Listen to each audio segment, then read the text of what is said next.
Brad comes in my cube one day and says, I have this idea for the logo, and he described it.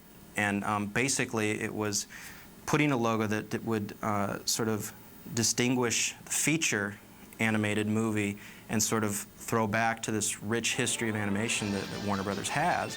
And so I put something together. And it was, I just got a scene folder, scanned it, and painted up a shield, and threw it together as an animatic. But it started out as an uphill battle getting this logo, and everyone was saying, don't work on it, don't spend any time on it, because we're never going to use it. And then I get a call from Brad on the lot saying, you know, hey, they're going to maybe use it. Where is it? And, you know, I still had it just as an animatic, not ready for film at all. So that was a 3-day crunch getting that thing ready to go, and they used it.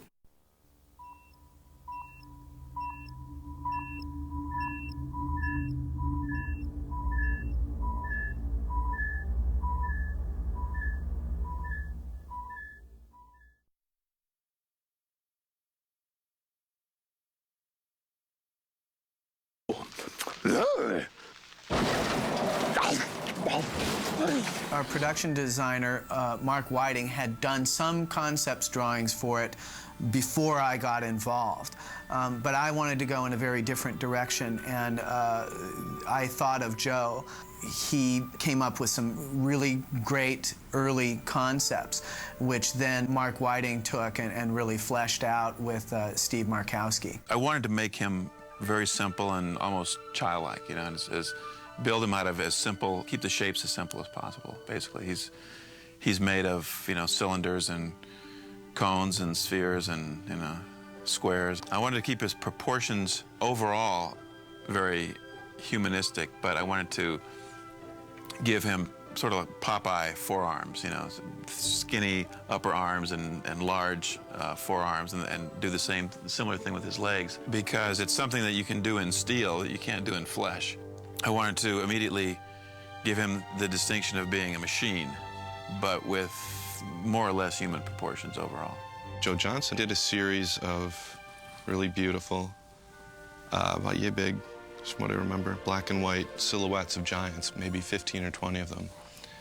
And Brad showed them to me, and I kind of leafed through them, and I grabbed one that felt right to me. And I started doing this painting. And at the time, I'd kind of left his upper torso in shadow. And one of the things I took off the silhouette that I liked was the crotch area of the giant, where you know, he's exposed and it's just gears. The silhouette that I was working from was sort of too C-3PO. It was like a guy in a suit, but it had the right personality. I just kind of dragged everything a little larger and tighter and tried to make the sizes more extreme, and gave him big rivets, you know, big bolts, made him look like iron. Joe brought back his drawing, and it had, you know, sort of a compromise of like his drawing and my painting, but it was still, everything was still like round. All his forearm stuff was round, and that's when I took that drawing of his and basically created the giant you see in the movie. We sort of married the two. I kept a lot of his features, but I just heavied it off. I just clumped it off so it felt more industrial. Being an iron giant, it sort of dictated to me that it should feel like a locomotive, a heavy riveted steam engine kind of deal.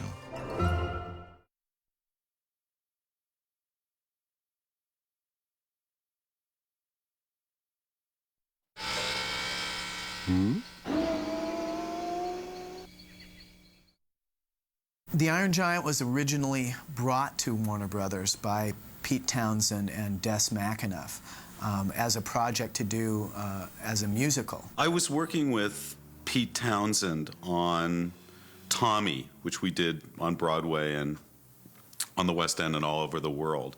And Pete was developing his album, The Iron Man, into a theatrical project for the Young Vic, a theater company in Britain, and asked me basically for my advice. So I took his script for The Iron Man and his album, and the book, it's based on a book by Ted Hughes, of course, called The Iron Man. And when I finished looking at this material, I had a meeting with him, and I said, you know, frankly, I think this is an animated feature. And I then went to Warner Brothers with this idea. The Warner's folks decided they liked the idea, and off we went. Warner Brothers Feature Animation asked me if there was anything in the projects they had in development, and they had like 35, 40 projects, a lot, in various stages of development. The one that really jumped out at me was Iron Giant. I read the original Hughes book and responded to it. I mean, you know, there was something really elemental and strong about this little boy and this giant metal man. But I had a different idea, and I started thinking about machines and people and our relationship to technology, and I came up with this notion of asking myself, what if a gun had a soul? He's a piece of hardware, Hogarth. He's a machine designed to kill.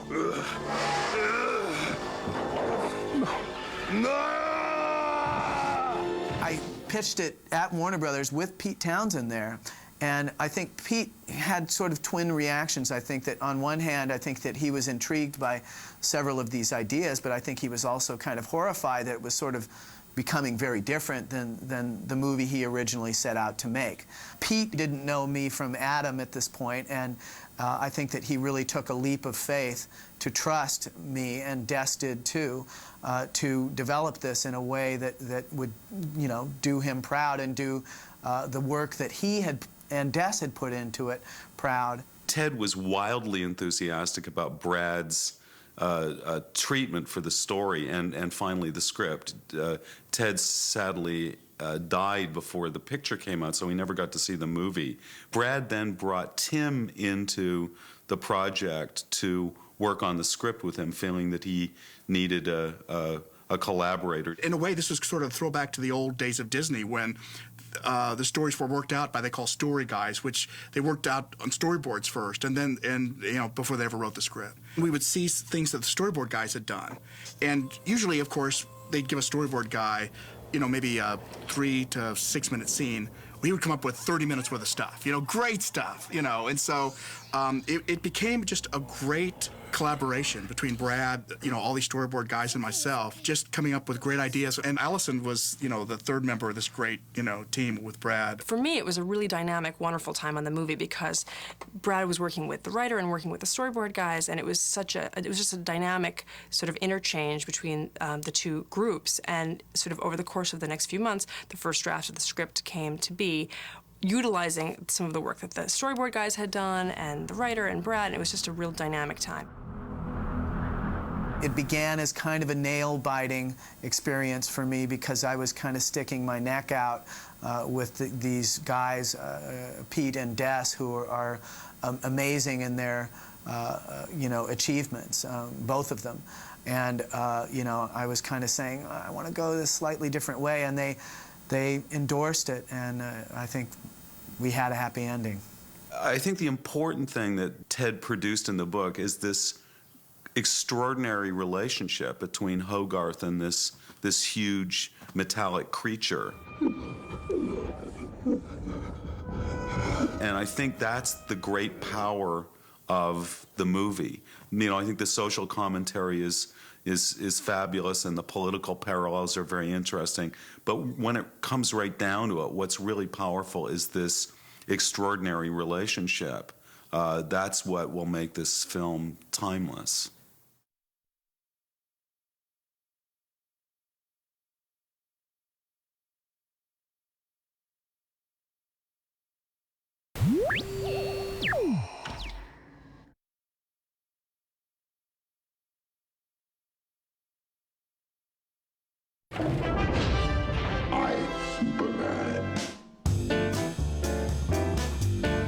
It's easy to design something that's really cool looking, but the hard part is getting some personality into the design, you know, especially something that's, you know, made of iron and 100 feet tall. We knew that this thing was going to be animated and that it needed to be something that could have a range of emotions. The idea of these shutters on the giant's eye being able to come down and tilt them in different directions. They could either work as eyelids or eyebrows, depending on whether you used the top ones and or the bottom ones only, could make it almost appear like a cheek does when you go like this. And so the fact that we could rotate these things and keep them very simple and backlight them with the giant's eyes gave us an incredible range of expression with very little, very few design elements. So that was a big epiphany, I thought. And the other thing was the jaw. And I think this actually came from Steve Markowski, where it would unhinge and it would wiggle and change, and then you could arc, you know, the jaw down. And it also is largely dependent on the expression you get from the giant as the camera angle.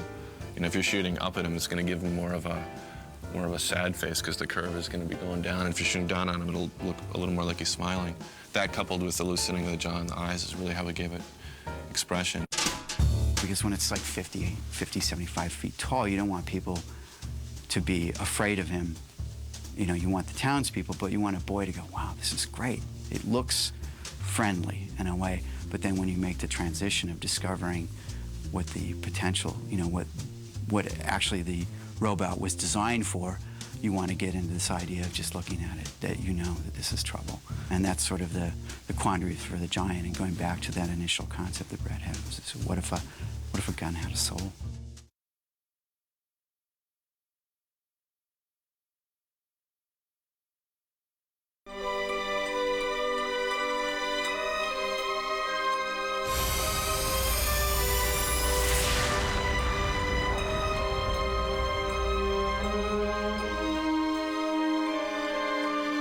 So much of the movie that you see on the screen is it's all created in the storyboard process. The boarding process, I think, was leaner and meaner than most animated features, and it's probably partly due to the fact that Jeff Lynch and I, and Brad Bird and I, we all came from television. We were working on Simpsons, where things had to be much leaner, meaner, faster, quicker.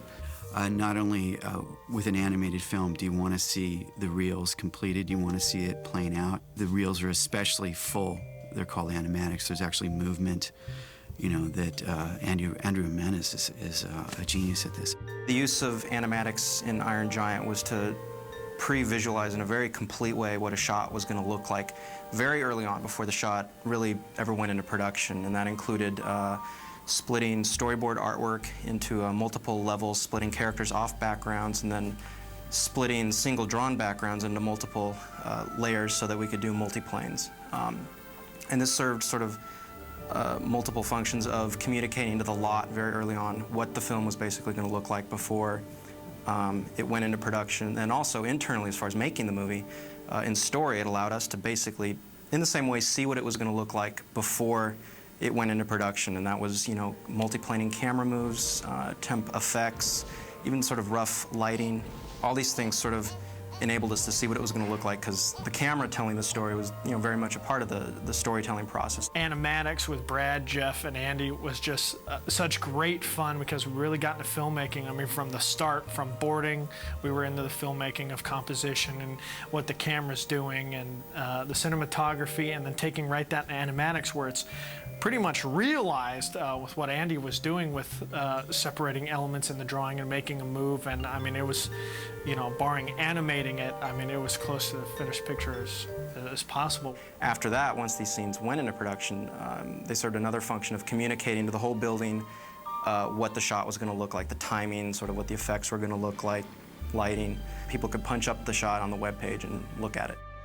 The old Disney guys would do these incredible storyboards, but they were really about just telling the story. There was a separate department that did the staging. How do you show it? And Brad really folds it all in. You know, your staging and your storytelling, they all happen at the same time. Dean Wellens ended up boarding more than half the film himself, and then went on to animate more scenes in the film than anyone else. So we nicknamed him the Clydesdale, because he carried so much work on his shoulders. I think a lot of storyboards in the past of other studios tends to be more of like a little cartoon strip where they just kind of get the idea out there. And usually the difference between the storyboards and then the final animation is the, you know, leaps and bounds. Iron Giant, I mean, we would literally be taking drawings right from the storyboard and putting it into the scene, because our storyboards are really tight that way. You can fly?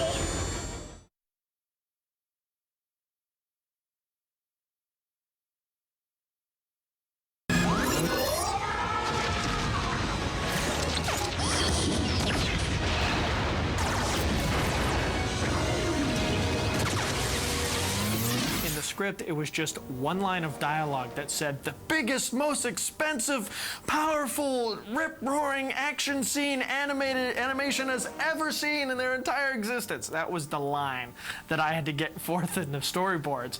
So that's kind of a daunting task when it, you know, falls right in my lap. So I just start boarding and put everything in the kitchen sink in there that I could even think of, that I would even want to see, that would be cool.